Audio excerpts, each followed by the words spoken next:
Hey, hey. How are you? Oh, I'm good. I'm good.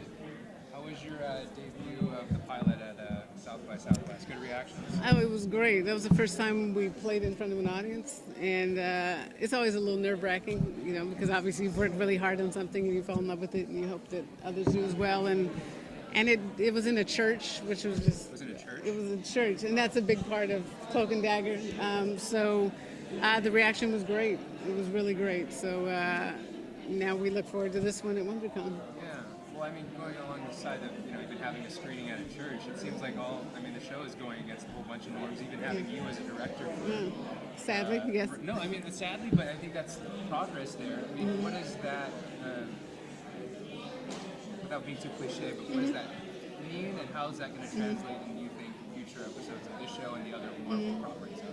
Yeah, I mean, it is a strange thing that there are not more women directors as a whole in Hollywood, but also in terms of the Marvel Universe, because there's so many great female characters that need to be brought to screen, and obviously we're going to choose characters we're passionate about, and those a lot of times are female characters. And I think we bring a cool aesthetic. I mean, my big thing is character and creating really strong characters. I love damaged women and putting them up on screen and people you can root for. So, and that's what I love about this show. These two damaged characters who find each other. It was right in my wheelhouse, and then I get to do stunts and special effects, which is really cool.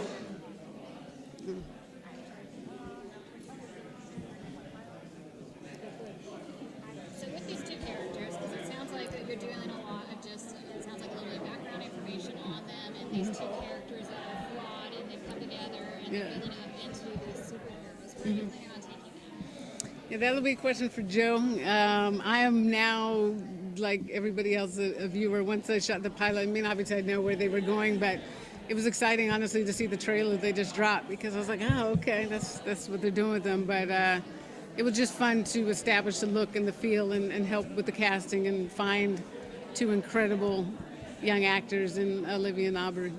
Are you coming back to do more?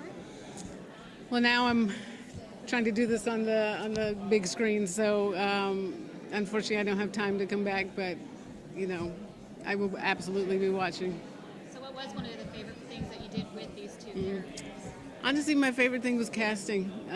It was a very big push to find real teenagers, and it was literally 3 days before we were supposed to leave for New Orleans, and we had not found them. And when you get to that point, people start thinking about settling.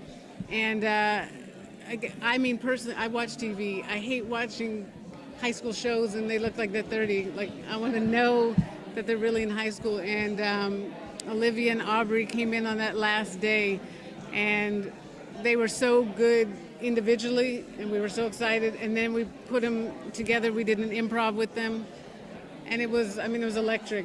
Like, you felt it. You felt like you were watching the show, and it was a really beautiful moment, because it's scary, one, for the team as a whole, but two, as a director, because it's my job to bring out performances and make sure the show's good. And I was thinking, how am I going to tell this story with these actors that I don't think are right? So finding them was my favorite part.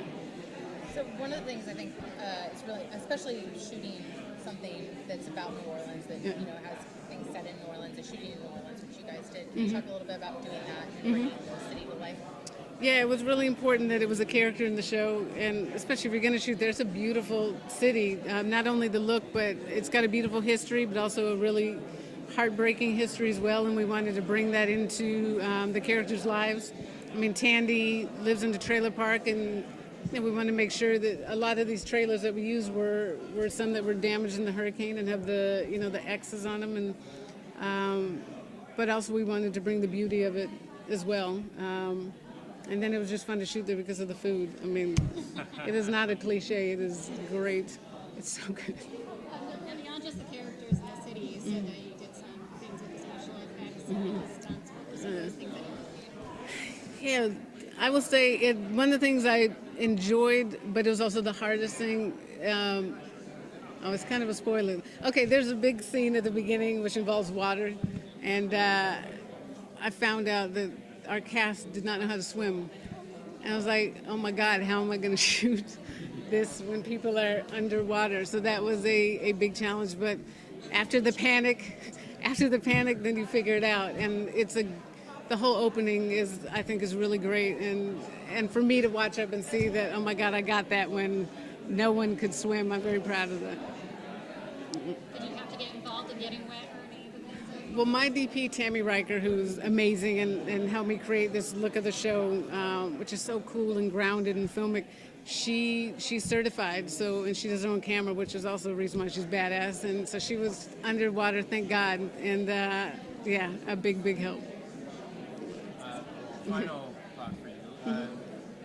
Marvel, I mean, the cinematic universe has this thing where directors are, at least in recent with Black Panther and before that, having directors just kind of hands-off approach when it comes down to what they can tackle, and their creative license on things is pretty much untouched. Is that something that you were also given the ability to do, Jeph, and wanting to just create what you saw to be Cloak Dagger as opposed to the executives and all of that? Yeah, I mean, that was the beauty of this. I mean, I don't like feeling ever like a director for hire where people are dictating, and so that first meeting was going to be very telling, and we were all completely on the same page of the vibe that we wanted for this. And then they let me bring my team in, which is Tammy Riker, the DP, and my editor Terry Shropshire. A lot of female energy up in there, and it was just letting us do our thing, and that is, I mean, it's a gift, and I feel like we got to bring something great to it, but it started with a really great script as well that Joe wrote. Yeah. Thank you guys. Appreciate it.